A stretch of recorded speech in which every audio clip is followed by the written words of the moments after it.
Guys, welcome back to my channel. Paano nga ba tayo maglo-low carb outside? Holiday update for today's video. Almost 6 AM na kami nakasakay ng bus and favorite naming gawin ay enjoyin yung mga view na nadadaanan katulad nitong si Little Bossing na tuwang-tuwa sa view na yan. And almost 8 AM na ay nandito na kami sa view na ito, na alam kong alam na alam nyo. Sobrang ganda niya tingnan, no? And may maaraw na weather yan. And yes, nandito tayo sa Mall of Asia. And ilang minuto na lang, malapit na tayo sa terminal na kailangan nating puntahan para makapunta tayo sa sakayan papuntang Cavite. So, after ilang minuto guys, eto na at nakarating na kami sa loob ng terminal. Eto yung video after namin mag-refresh and kumain ng saglit itong si Little Bossing. And ito ay naghahanap na kami kung saan kami sasakay, kung saang number ba talaga ng terminal. So kung makikita ninyo sa ating screen guys, ay mukhang napakadami ng tao sa day na ito. Kahit na umaga na kami nagbiyahe is mukhang marami ng kailangan ding magbiyahe para makasama ang kanilang family. Nagtatanong-tanong na kami dito and ayan, hindi pa rin namin alam kung saang terminal kami pupunta. Buti na lang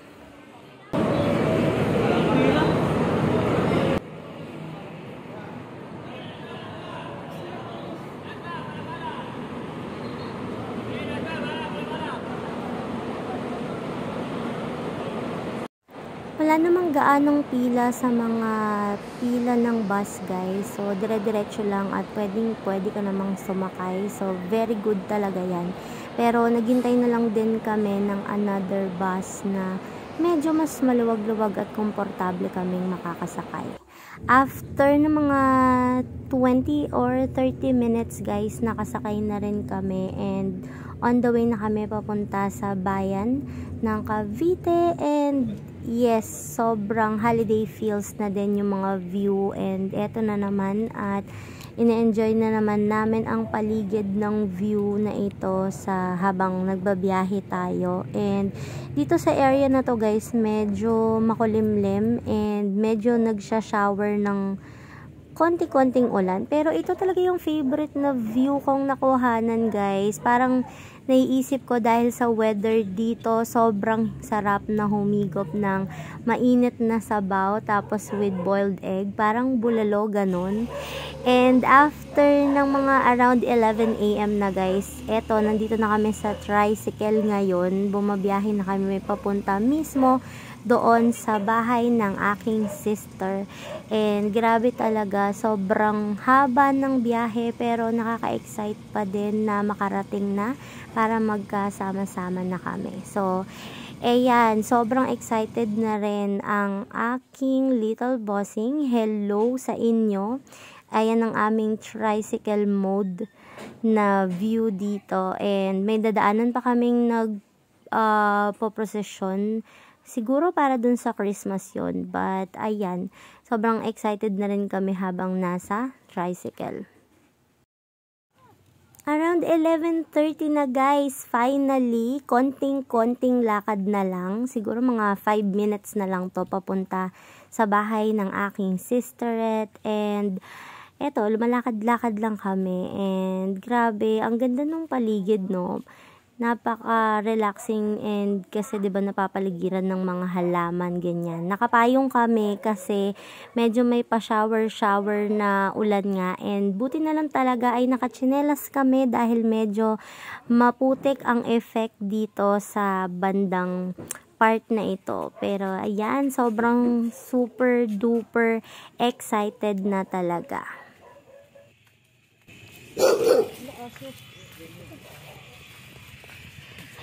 Laki ng dog, anak.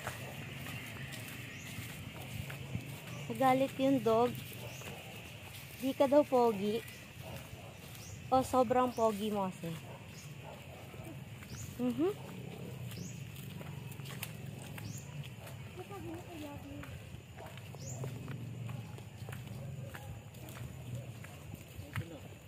Sige sila.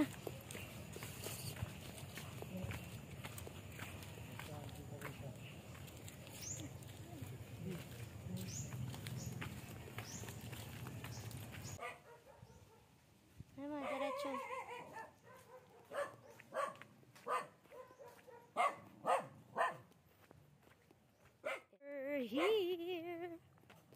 We're here na, guys.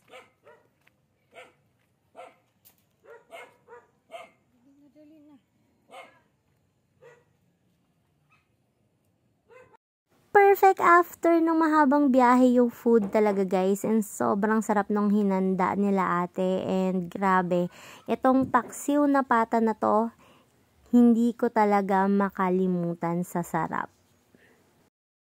After kumain at konting pahinga, ayan, niready na namin yung mga gifts sa aming Christmas tree na ito. And yun yung photo namin 2 years ago pa, nung magkita-kita kami dito sa same ng bahay ng aking sister. And super cute ng kanilang Christmas tree.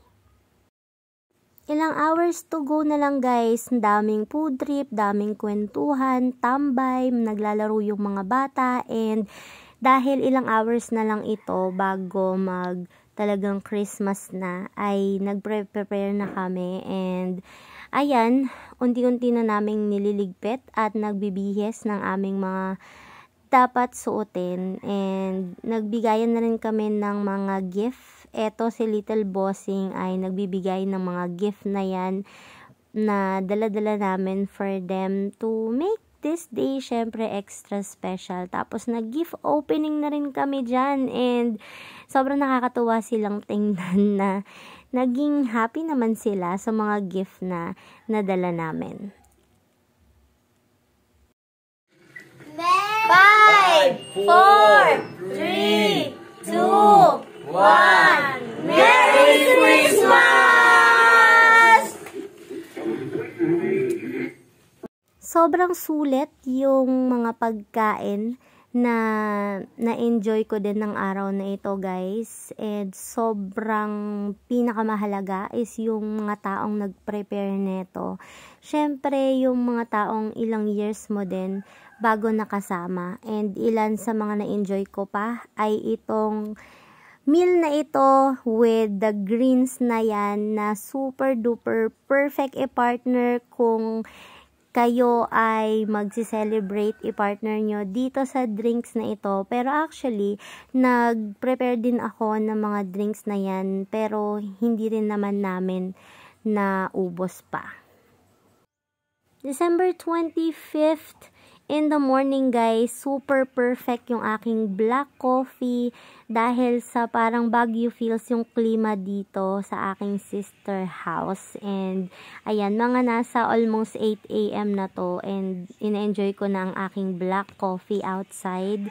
So paano nga ba low carb is, ayan, literal na low carb outside tayo sa mga panahong ito. So, ini-enjoy lang namin yung mga natitirang oras, and in-enjoy ko din yung view muna sa labas.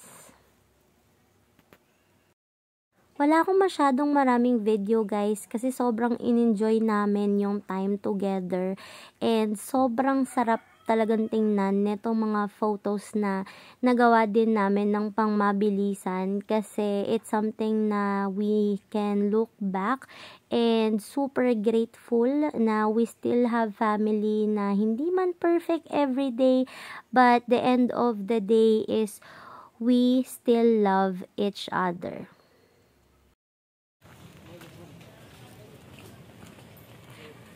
Uuwi na.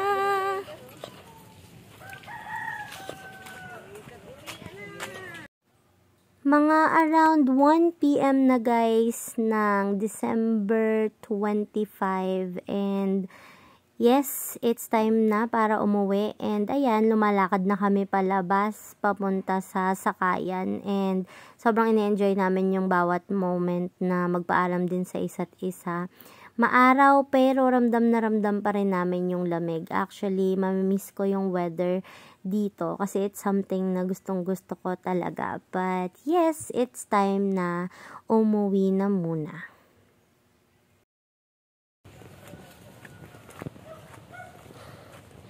Alright guys, it's time to go home.